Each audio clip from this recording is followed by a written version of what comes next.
Hai teman-teman, gimana kabarnya? Semoga sehat selalu dan tetap semangat.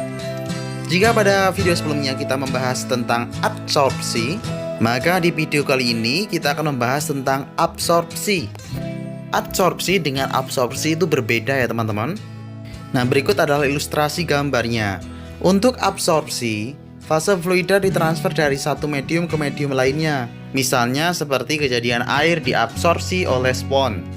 Sedangkan untuk adsorpsi, komponen fase fluida, cairan atau gas, ditransfer dan dipertahankan pada bagian permukaan padatan. Sebagai contoh, kemudian partikel kecil akan terikat pada karbon. Absorpsi adalah suatu proses penyerapan atau pemisahan bahan tertentu dari suatu campuran gas dengan melalui ikatan fisik ataupun ikatan kimia. Dalam absorpsi terdapat dua hal yang sering kali disebut, yaitu absorbat dan absorben. Absorbat adalah senyawa atau bahan yang dapat terserap atau terlarut, sedangkan absorben merupakan larutan atau cairan yang dapat melanjutkan bahan yang akan diabsorpsi baik secara kimia maupun secara fisika. Untuk lebih jelasnya, di sini ditampilkan perbedaan antara adsorpsi dengan absorpsi. Dari fenomenanya, untuk adsorpsi, molekul akan terserap di permukaan adsorben. Kemudian untuk absorpsi, molekul akan masuk ke absorben. Yang kedua, perbedaan prinsipnya. Untuk adsorpsi, zat terserap ke permukaan karena ada ruang di permukaan dan merangsang adhesi zat tersebut. Kemudian untuk absorpsi, zat terserap ke absorben karena adanya ruang di absorben. Selanjutnya jenis reaksi pada adsorpsi yaitu eksotermis, sedangkan pada absorpsi yaitu endotermis. Untuk kecepatan penyerapan pada adsorpsi yaitu sama besar, sedangkan pada absorpsi lajunya akan meningkat hingga terjadi kesetimbangan. Baik, selanjutnya jenis absorpsi ada dua, yaitu absorpsi kimia dan absorpsi fisika. Untuk absorpsi kimia adalah absorpsi yang dimana gas terlarut dalam larutan penyerap dan disertai dengan adanya reaksi kimia. Adapun contohnya yaitu absorpsi dengan adanya larutan MEA, NaOH, dan lain-lain.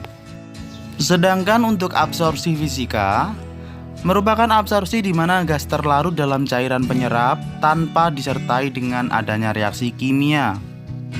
Penyerapan terjadi hanya karena adanya interaksi fisik difusi gas ke dalam air atau pelarutan gas ke dalam fase cair. Contohnya adsorpsi gas H2S dengan air atau metanol, propilen, dan karbonat.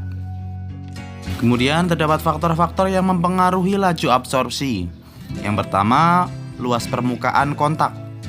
Nah, semakin besar luas permukaan kontak antara gas dan pelarut, maka laju absorpsi akan semakin besar. Hal ini karena permukaan kontaknya makin luas dan meningkatkan peluang gas untuk berdifusi ke dalam pelarut.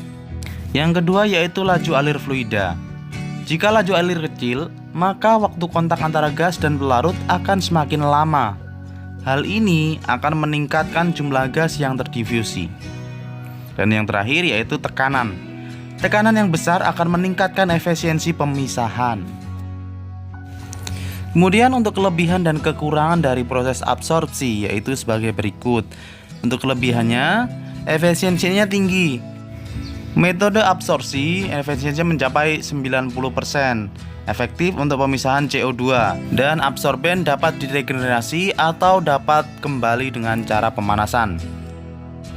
Sedangkan untuk kekurangannya yaitu dapat menyebabkan korosi.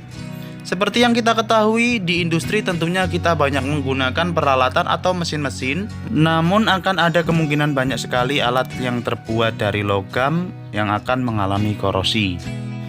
Kemudian kekurangan yang kedua yaitu adanya biodegradasi absorben yang akan menjadi lebih rendah sehingga akan mencemari lingkungan.